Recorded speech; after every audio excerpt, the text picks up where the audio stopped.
মোৰ ভৱিষ্যতটো নষ্ট কৰিব পাৰে, কিদৰে মোক অপৰাধী সজাই সমাজৰ পৰা নাইকিয়া কৰিব পাৰে।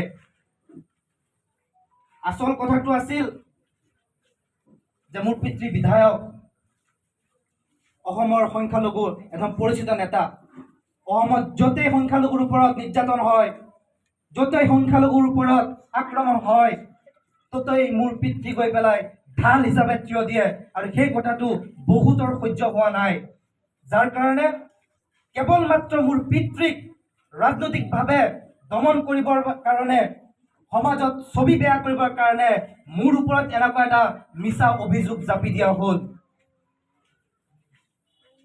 যিদিনাখন সংবাদ মাধ্যমত মোৰ বিৰুদ্ধে এনেকুৱা এটা অপপ্ৰচাৰ আৰম্ভ হ'ল, আব্বাই মোক ফোন কৰিছে। মই আচৰিত হৈ গ'লো যে ইমান নিকৃষ্ট এটা ষড়যন্ত্ৰ মোৰ বিৰুদ্ধে কেনেকৈ হ'ব পাৰে। মোৰ আব্বাই যেতিয়া মোক ক'লে, যদি তুমি নিৰপৰাধী, তোমাৰ যদি কিঞ্চিত পৰিমাণ ভুল নাই, তুমি আগুৱাই গৈ সন্মুখৰ পৰা নিজকে নিৰ্দোষী প্ৰমাণ কৰা। আৰু মই এক ছেকেণ্ডো কুণ্ঠাবোধ কৰা নাই, কাৰণ মই কোনো অপৰাধ কৰা নাছিলোঁ, মই কোনো এনেকুৱা অপৰাধ জড়িত কামত মই জড়িত নাছিলোঁ। সেইকাৰণে মোৰ পিতৃয়ে কোৱাৰ লগে লগে মই উলনি থানাত গৈ পেলাই উপস্থিত হৈছোঁ। প্ৰায় 6 ঘণ্টা জোৰা মোক জেৰা কৰা হ'ল, 2 তৰপীয়াভাৱে জেৰা কৰা হ'ল। উলনিৰ OC, কলিয়াবৰৰ SDPO প্ৰথম পৰ্যায়ত মোক জেৰা কৰিলে। পৰৱৰ্তী সময়ত নগৰ আৰক্ষী অধীক্ষক ডাঙৰীয়া আহি তেওঁ জেৰা চলালে। ক্ৰছ ষ্টেটমেণ্ট হ'ল, যিজন মেইন একিউজ আছিলে, যিটো ভুৱা এটা বাতৰি ওলাইছে আৰু যাক মূল অভিযুক্ত হিচাপে নিউজত দেখাইছে জামাল বুলি, সকলো পুলিচ SPৰ সন্মুখত ষ্টেটমেণ্ট দিছে মোৰ লগত কোনো ধৰণৰ সম্পৰ্ক নাই, ইয়াত মই কিঞ্চিত পৰিমাণো জড়িত নহয়। তৎসত্ত্বে এনেকুৱা ষড়যন্ত্ৰ কিয় কৰা হ'ল? আজি মই পৰম কৰোণাময় আল্লাহৰ তাত ময়ো গোচৰ এটা ৰুজু কৰিছোঁ মোৰ সৃষ্টিকৰ্তাৰ ওচৰত। এদিন নহয় এদিন যদি আল্লাহ জীয়াই ৰাখে, আপোনালোকেও দেখিব পাৰিব এই ষড়যন্ত্ৰকাৰীৰ দল এনেকুৱা বেয়া পৰিস্থিতিলৈ যাব যে মানুহে চাই চাই তেওঁলোকক হাঁহিব। মোৰ কি অপৰাধ আছিল? মই আমচুৰ মজিয়াৰ পৰা মোৰ সংখ্যালঘু ভাই ভনীসকলৰ ন্যায়ৰ কাৰণে মই কথা কৈছিলোঁ, তেওঁলোকৰ ওপৰত চলা অন্যায় অত্যাচাৰৰ বিৰুদ্ধে মই মাত মাতিছিলোঁ। যেতিয়া বানাগ্ৰস্ত হ'ল সংখ্যালঘু অঞ্চলসমূহ, মই মোৰ লগৰ সহযোগীসকলক লগত লৈ বিভিন্ন জাগাৰ পৰা বান সাহায্য সংগ্ৰহ কৰি এই বানাক্ৰান্ত লোকসকলক মই সহায় কৰিবৰ কাৰণে দিনে নিশাই কষ্ট কৰি আছিলোঁ। বিভিন্ন জাগা যেতিয়া ভ্ৰমণ কৰিছোঁ, যেতিয়া দেখিছিলোঁ যেনেকুৱা বৰগুলি হওক, বুৰবান্দা হওক, সেইবিলাক জাগাত মথাউৰি নিৰ্মাণত কিমানখিনি অনিয়ম হৈছিল, আৰু মই সেই মথাউৰিৰ পৰাই এই অনিয়মৰ বিৰুদ্ধে মই মাত মাতিছিলোঁ, আৰু এছাম লোকৰ গা জ্বলি উঠিল। আপোনালোকে হয়তো দেখিছে ফেচবুকত কোনোবা এটা দলৰ সদস্যই অপেন মোক ধমকি দিছে। মোৰ সহযোগীসকলৰ তাত সেই ভিডিঅ'বিলাক আছে, কিন্তু মই সেইবিলাক ধমকিকো মই কেৰেপ কৰা নাছিলোঁ। মই মোৰ কাম কৰি গৈছিলোঁ।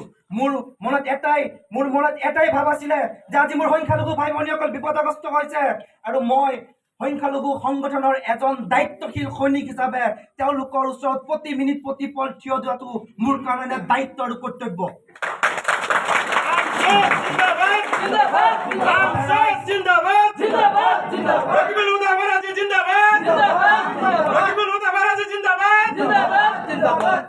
শ্ৰদ্ধাৰ ৰাইজ,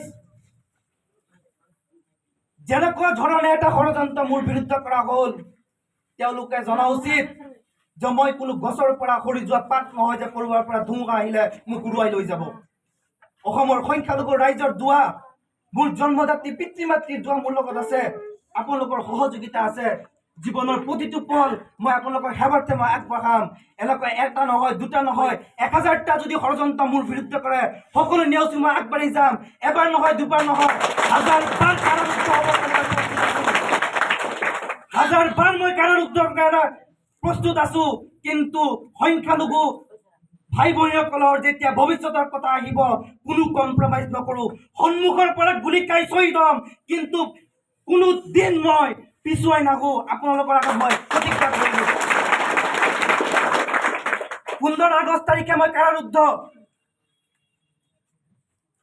নগাঁও কেন্দ্ৰীয় কাৰাগাৰত সকলোকে গোট খোৱা হ'ল আৰু কাৰাগাৰৰ এটা নিয়ম আছে কাৰাৰুদ্ধ হৈ থকা যিসকল কয়দী বা যিসকল হাজতি থাকে তেওঁলোকৰ পৰা কোনোবা এজন ব্যক্তিয়ে পতাকা উত্তোলন কৰিব লাগে আৰু সেই সময়ত তাত উপস্থিত থকা সকলো কয়দী ভাইসকল হাজতি ভাইসকলে মোৰ নামটো উচ্চাৰণ কৰিলে যে মই পতাকা উত্তোলন কৰি দুই এষাৰ কথা তেওঁলোকৰ আগত ৰাখিব লাগে শ্ৰদ্ধা ৰাইজ যেতিয়া মই পতাকা উত্তোলন কৰিছিলো আৰু যেতিয়া জনগণ মন গোৱা আৰম্ভ কৰিছিলে মই মনতে প্ৰতিশ্ৰুতিবদ্ধ হৈছিলো মোৰ শৰীৰত শেষ বিন্দু তেজ থকালৈকে মোৰ কেৱল লক্ষ্য হ'ব মোৰ সংখ্যালঘু ভাই ভনীসকলৰ সামাজিক উত্তৰণ শৈক্ষিক উত্তৰণ বিভিন্ন দিশত তেওঁলোকে কেনেকৈ আগবাঢ়ি যাব পাৰে তাৰ হৈ পেলাই মই সেৱা আগবঢ়াই যাম আজি মই ভয় কৰা নাই কিছু পৰিমাণে মই হয় মোৰ মনটোত বেয়া লাগিছে যে আজি মই এজন সাধাৰণ যুৱক 26 বছৰ বয়সত মই মানুহৰ কাৰণে মই কাম কৰি গৈ আছিলো আৰু এছাম লোকে ইমান ডাঙৰ ষড়যন্ত্ৰ কৰি দিলে য'ত ডাঙৰ ডাঙৰ ৰাজনৈতিক নেতা উচ্চপদস্থ আৰক্ষী বিষয়াসকল জড়িত হৈ পৰিলে মোৰ নিচিনা এজন সাধাৰণ যুৱকক দমন কৰিবৰ কাৰণে ইয়াতকৈ আৰু লজ্জাজনক কথা অসমৰ বৰ্তমান পৰিস্থিতিৰ বাবে কি হ'ব পাৰে যে অসমত এনেকুৱা এক স্বৈৰাচাৰী এনেকুৱা একনৈকত্যবাদী শাসন চলিছে য'ত মোৰ নিচিনা এজন সাধাৰণ যুৱকৰো নিৰাপত্তা নাই মই পুনৰবাৰ মই সকলোকে মোৰ অন্তৰৰ পৰা ধন্যবাদ জ্ঞাপন কৰিছো কৃতজ্ঞতা জ্ঞাপন কৰিছো আৰু মই অনাগত দিনত আপোনালোকৰ বাবে কাম কৰি যাবৰ কাৰণে মই আপোনালোকৰ দুৱা আশীৰ্বাদ বিচাৰি সহযোগিতা বিচাৰি মই মোৰ বক্তব্য সামৰি মাৰিছো ধন্যবাদ জয় অসম আমচুং দাদা